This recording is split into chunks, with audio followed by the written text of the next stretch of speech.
نبی صلی الله علیه وسلم فرمایي یو کس به پاتې شي، هغه کس دی چې بین الجنة والنار، د اور او د جنت په منځ کې دی. نبی صلی الله علیه وسلم فرمایي دا هغه کس دی چې اخرنی به جنت ته داخلیږي.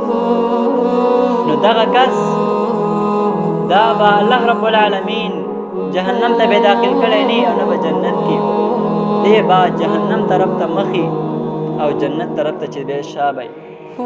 الله رب العالمین نه به دعا وغواړي، یا الله رب العالمین دا زما اصرف وجهي عن النار، زما دا مخ ترې اور نه واړوه، ځکه وقد شقبني ريحها واحرقني سکاؤها.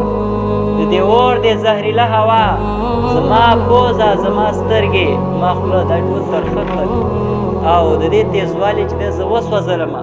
الله نه به یوه دعا وکړي چې دا زما مخ دې واړوه. الله رب العالمین به ورته وفرمایي هل عصیت ان تفعل بذلك ان تسأل غیر ذلك. دا دعا دې له قبلوم، اور نه به دې مخ واړومه، خو لیکن ما نه به بله دعا نه غواړي. هغه وایي بس فیقول لا وعزتک یا رب العالمین، بس دا دعا راله قبوله که، بله غوښتنه او بل سوال تانه نه کوم. الله سره به ډېرې وعدې وکړي. الله رب العالمین به مخ ته اور نه واړی د جنت په طرف باندې، لیکن جنت به ورته د وړاندې نه ښکاري. بیا به د الله رب العالمین نه دعا وکړي یا رب العالمین قربني الى باب الجنه، الا ما د جنت دروازې ته نږدې کا.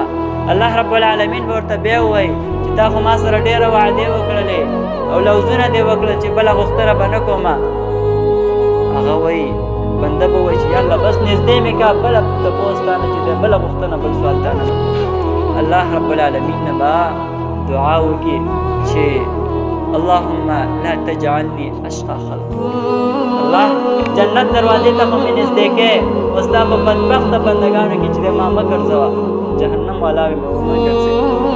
بیا به الله سره وعدې وکړي، لوظونه به وکړي او وایي چې بس بله غوښتنه نه کوم.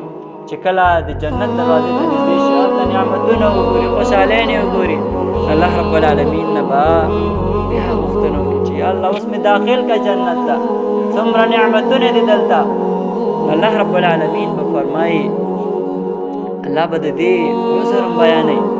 الله به چې دا بنده زما معذور دی ځکه انه یرا ما لا صبر له، ځکه دا هغه نعمتونه ګوري چې صبر یې ترې نه کېږي، حتمي زړه غواړي چې ور داخل شي، او شاته داسې سزاګانې او عذابونه دي چې هغې کې انسان پاتې کېدلی نه شي، هلته هم صبر نه کېږي. الله به د دې بنده لپاره عذر هم بیانوي. بیا به الله رب العالمین نه دعا وغواړي چې الله جنت ته مې داخل کا. الله رب العالمین به وایي چې ای د آدم بچیه څومره ډېر چلونه کېږي، اول دې یوه غوښتنه وکړله، وعدې دې وکړلې، وعدې دې ماتې کړلې، بله غوښتنه بله، حتی تر دې چې جنت ته داخل شولې. نو الله رب العالمین به ورته وفرمایي زه به تا نه اوس په څه باندې خلاصېږم، ته خو همداسې کلک نښتی او دا غوښتنې کوې، دا راکړه دا راکړه دا راکړه.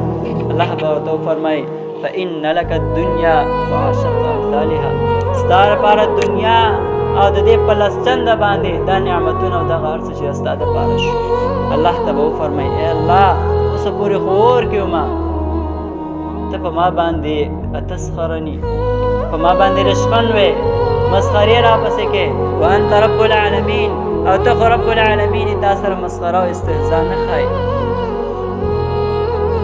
نو الله رب العالمین ورته چې نعم انی لا استهزئ بک، زه په تا پسې ټوکې نه کومه، انی علی ما اشاء قدیر، زه چې څه وغواړم په هغې باندې زه قدرت لرونکی یم، تا ته دغه درکولی شم. الله به جنت ته داخل کړي، د جنت او د هغې لس چنده آبادۍ او عمارتونه به الله رب العالمین دې ته ورکړي. دا د څه د وجې نه؟